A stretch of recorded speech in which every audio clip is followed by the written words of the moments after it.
Aramai, good morning. This is Judith Lay welcoming you to Manx Radio and to the podcast of this week's edition of At Your Service. Manx Radio! Our programme today is our Interfaith edition, when I'll be in conversation with two local members of the Baha'i Faith, and we have a prayer written specially for the programme by a member of the First Church of Christ Scientist in Douglas. But let's start with a hymn. In the Christian tradition, today is the last day of the Church's year. Next Sunday is the first Sunday of Advent, the start of a new church year and the start of 4 weeks of preparation for the great celebration of Christmas.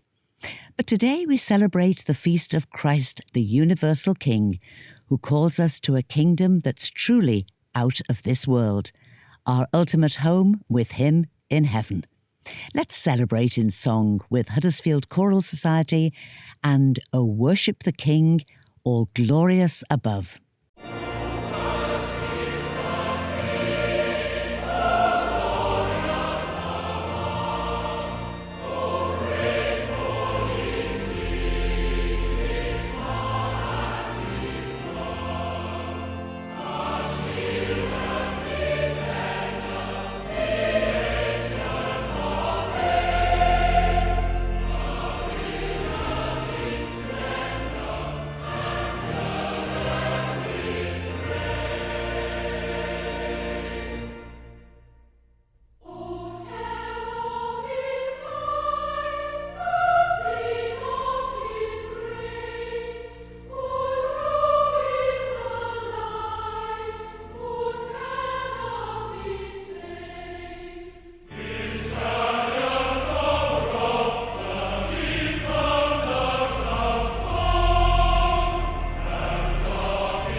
Great hymn of praise from the Huddersfield Choral Society, O Worship the King, all glorious above. Today's programme has an interfaith focus and gives us the chance to find out more about the Baha'i Faith, which is now the second most widespread religion in the world and a non-governmental representative at the United Nations. Unity, peace and love are at the core of the Baha'i Faith, as we'll learn when I'm in conversation with two local Baha'is, Dr. Tim Anglin and David Joughin.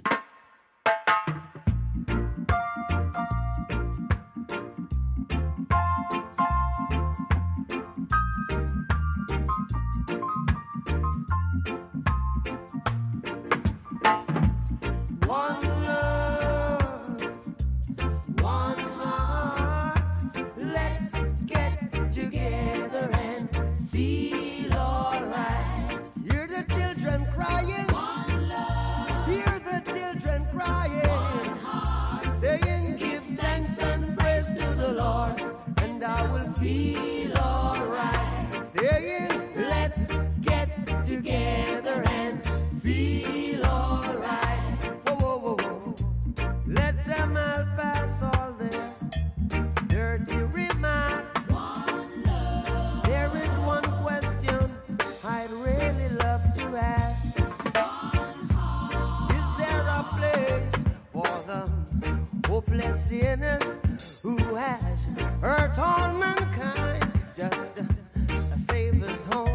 believe me. One love. What about a one heart? What about let's get together and feel alright? As it was in the beginning. One love. So shall it be in the end. One heart. Alright. Thanks and praise to the Lord, and I will feel alright. Let's get together and feel alright. One more thing. Let's get together to fight this holy Armageddon. This week, at your service, we are celebrating Interfaith Week, and I'm delighted to welcome to the programme Dr. Tim Anglin and David Joughin.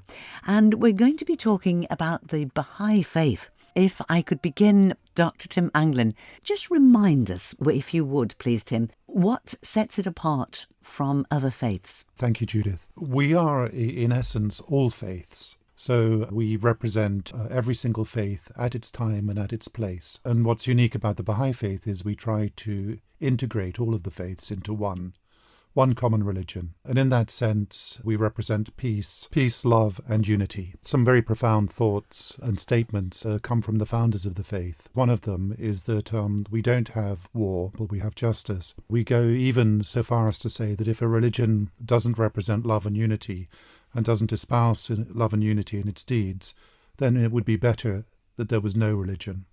David Joughin, let me come and turn to you. Welcome, David. We were chatting and you said, I am no less a Christian. You said that you had been born again into Christian faith, but after a couple of years of study, you find that there is a relevant modern day home for you in the Baha'i Faith. Can you just tell me a little bit about that, please? Yeah, I've experienced what many Christians do, a message of salvation, forgiveness, letting go from past and open up to enlightenment in my life to cope with trials that I've been through in my life.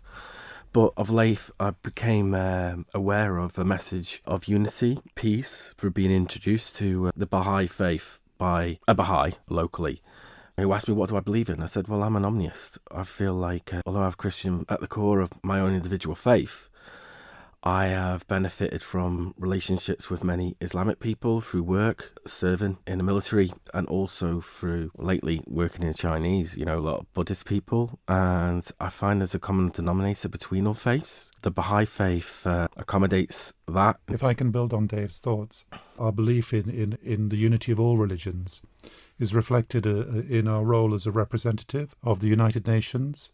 So we're a non-governmental representative with offices in New York and other places, where since the inception of the United Nations, we've tried to influence this unity and peace with justice, working through the United Nations. We were actually involved in the inception and the setting up of the United Nations. A lot of the thoughts that the United Nations were built on were Baha'i and are Baha'i. These days, the BIC, our arm at the United Nations, is more involved in the sad events and representing the faith from the Iranian perspective and the persecution of the faith. However, that doesn't take away our work of trying to generate unification within the United Nations. This year is a very significant one. It's a 100th anniversary. Dave, could you tell us a little bit more about that, please? Yes, that's correct, Judith. This year we're commemorating the centenary of the ascension of Abdul Baha. There'll be a film to commemorate his life and works. It's called The Exemplar, released yesterday on YouTube, so see it for yourselves. Just to briefly tell you about Abdul Baha and his life, he spent many years in Palestine in a jail in Akka, where he was sent to for his beliefs, with his father, who is at the core of the Baha'i message, Baha'u'llah. Upon being released, he went on to spread his message around the world after his father passed away. It's called The Exemplar because he was a very loving and kind man, and a great example of what his message, the message from his faith, what we spoke about, unity, peace, justice. He was a good example, and the film I'm looking forward to will show more about that. The first question that crosses my mind is, why did a man who led an exemplary life, and his father also, why did they spend so much time in prison? What was it that upset people about them? The Baha'i Faith comes out of Shia Islam, and the message of Baha'u'llah for example, abrogating holy war and, for example, developing a new set of laws, was very much against the traditions of Islam. And so, for that reason, both Baha'u'llah Abdu'l-Baha and many others since have been jailed and martyred for the faith. So that explains why they were in jail for maybe more than 40 or 50 years of their life. Do you think, Tim, that just strengthens the power of their message, the fact that they were prepared to hold on to their beliefs and to suffer in that way for effectively the whole of their life? Yes, and I think, if I might sort of bring in our Christian roots, I think this concept of suffering is also exemplified perfectly by Jesus on the cross. We often talk about the suffering of Baha'u'llah. His suffering wasn't on a cross, but his suffering was through prison and being jailed and being exiled. But yes, I think all of the great spiritual leaders of humanity have unfortunately suffered. I think it's significant that you began this conversation, both of you, by saying that it's looking for the things that unite that's more productive than looking for the things that separate. And there are a lot of things that unite us. Yes, there are. And if I could just read a quotation from Abdu'l-Baha. If you desire with all your heart friendship with every race on earth, your thought, spiritual and positive, will spread. It will become the desire of others, growing stronger and stronger until it reaches the minds of all men.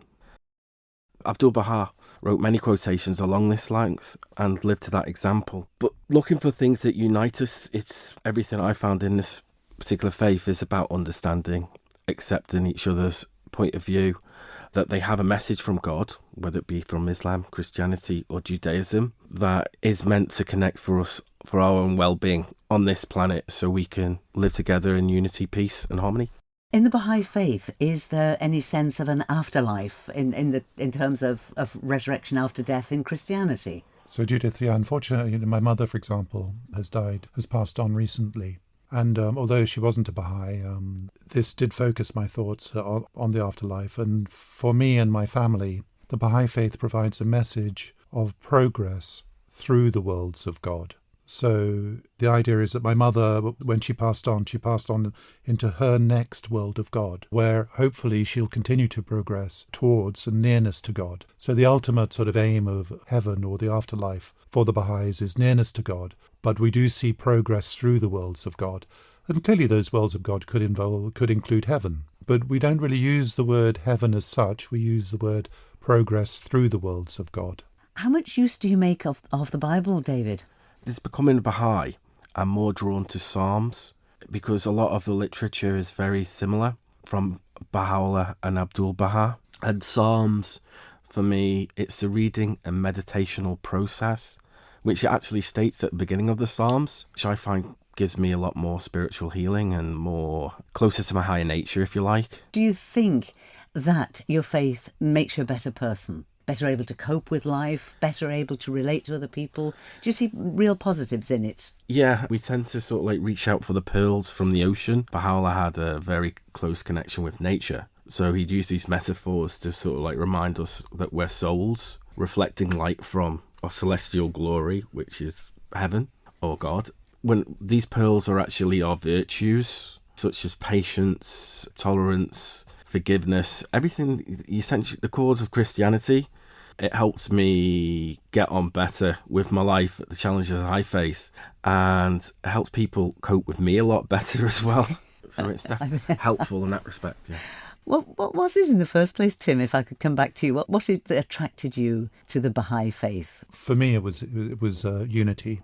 The fact that all the religions have a contribution and a part to play. And even before I became a Baha'i, in my mind I was aware of the progressive revelation, in the sense that I believed in Moses at his time, in Jesus at his time, and I was coming to grips with Islam at their time. However, when I met a Baha'i, I realized the concept of progressive revelation helps to explain the differences in time and place, and that the message for today from the Baha'i Faith is one of unity of all religions.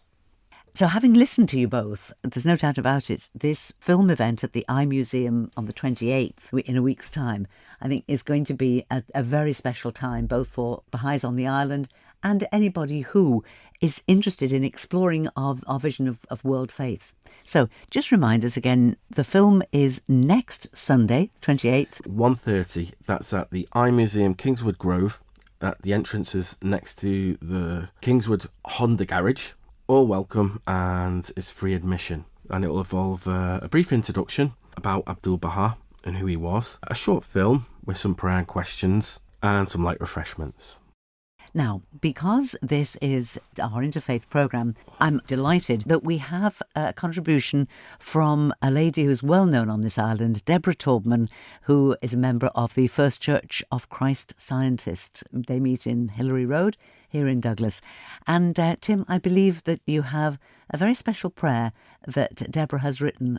Tell us a little bit about that, please, Tim. Deborah has allowed me to say her prayer. The interfaith group are aware that Her Majesty the Queen has been having illness, and so we thought it was appropriate to say a prayer for her. And Deborah Taubman has written this prayer in her own right, but also a member of the First Church of Christ Scientist Douglas, and I'm reading it on her behalf. Dear beloved Queen Elizabeth II, you have poured out so much love and wisdom for our country. We have all benefited. These qualities which you express so supremely come direct from our Father, Mother, God, and they protect you. I pray that you will feel this protection and comfort more and more. I pray you will continue to feel the arms of our Heavenly Parent wrapped around you.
Praise My Soul, the King of Heaven, a hymn known to be a favourite of Her Majesty the Queen, Lord of Man, to accompany the prayer written by Deborah Taubman of the First Church of Christ Scientist. And Deborah's church, which is on the corner of Woodbourne Road and Hillary Road here in Douglas, invite you to their Thanksgiving service being held this Wednesday the 24th at 6:30. Norman Locke will be the soloist, and all are welcome to come and share in this joyous occasion.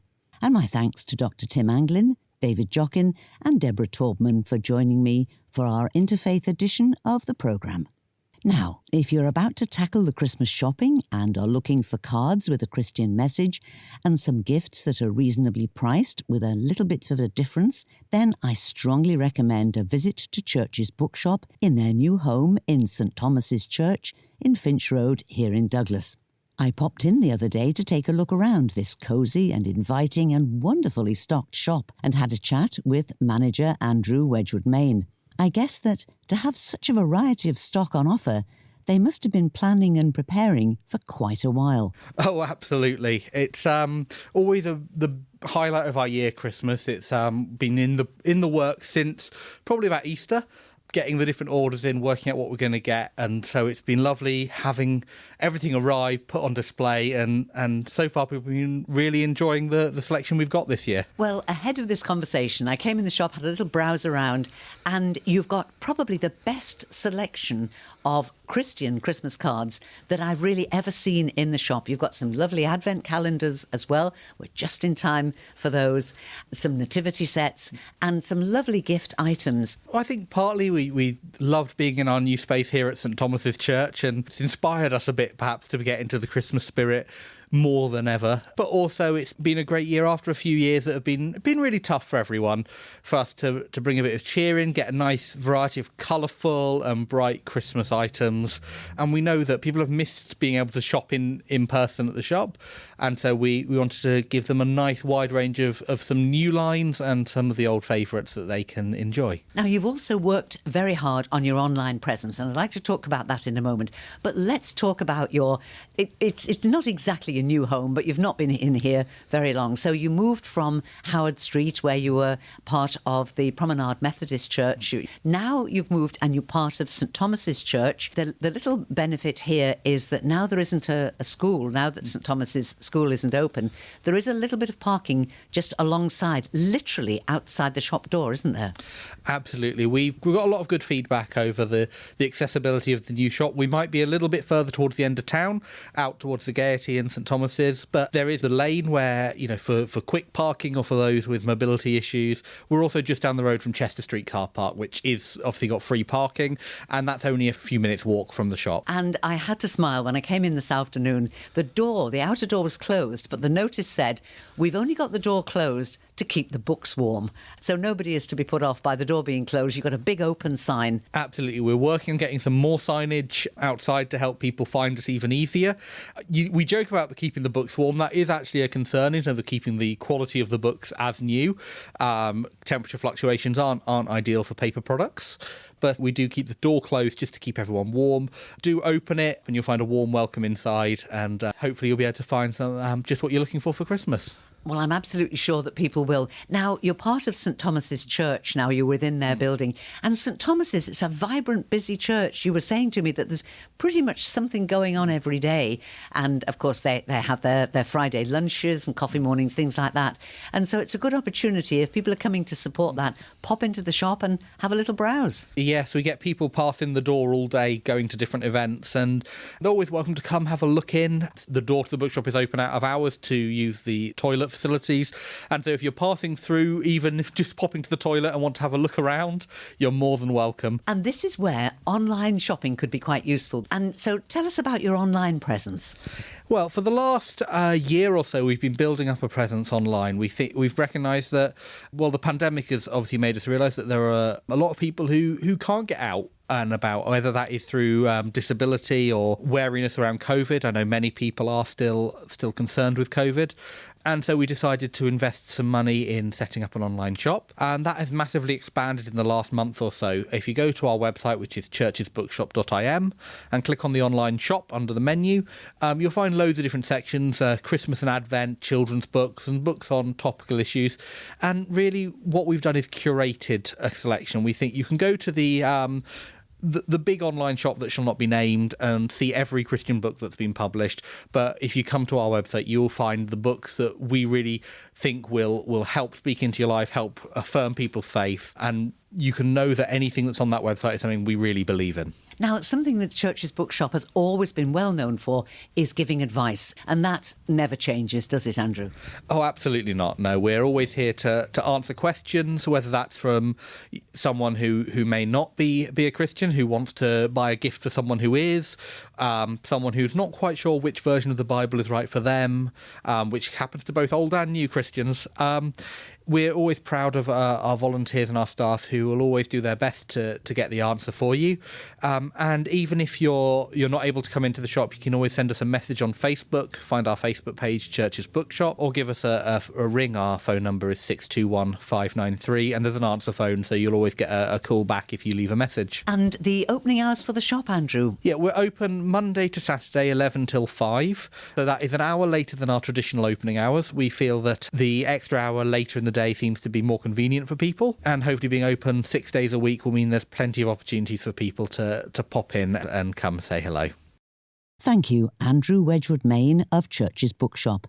Open Monday to Saturday from 11 until 5, with easy, short-time parking right outside the shop entrance, which is also the side door into St Thomas's Church in Finch Road here in Douglas. And now it's time for us to take a look at the rest of this week's notice board, and we start with services today. Bride Methodist Church celebrate Wesley Guild Sunday with a special service this evening at 6:30.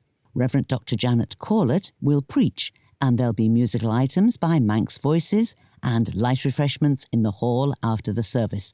The next service on the Mariners' calendar is this evening in Trinity Church at Rosemount here in Douglas at the usual time of 6:30. Bishop's Missioner Nigel Cretney will preach, and there'll be a light supper and community hymn singing after the service. Looking now to the week ahead, on Friday the 26th, there'll be a quiz night in Castletown Methodist Church in the hall. Starting at 7:30, this'll be a fun night for all ages. There are prizes for the winners, a special children's round, and refreshments for all. Maximum of 8 people in a team, please, and it's £2 per person admission. Crosby Methodist Chapel Christmas Fair and afternoon tea is next Saturday the 27th, starting at 2 o'clock. Admission is £5 for adults, free admission for children. Next Sunday, the 28th, Andreas Parish Church celebrates their bicentenary. The present building was consecrated in 1821, and that'll be celebrated next Sunday morning with a special service at 10:30, followed by a bring and share refreshments afterwards. If you or your family have ever had any connection with Kirk Andreas, then do please come along and share in this very special anniversary celebration. And last but by no means least, Manx Festival Chorus have their Christmas concert next Sunday evening in St Matthew's Church on the North Quay here in Douglas, starting at 7 o'clock. The soloists are Jane Main and Graham Crowe. The conductor is John Riley and the accompanist Marilyn Kissack. Admission, payable on the door, is £10 for adults and just £2 for children. And there'll be festive refreshments after the concert. And that's all that we have time for now, but I do hope that you can come back later and join me for Sundown. Easy listening music to round off your weekend. And do please email me if you've got some news for the notice board or you'd like to request a favourite hymn for a future programme. My email address is judithlay@manxradio.com. So, till whenever we meet again, this is Judith saying thank you for listening, and I wish you and those you love a blessed and peaceful week and a very good morning.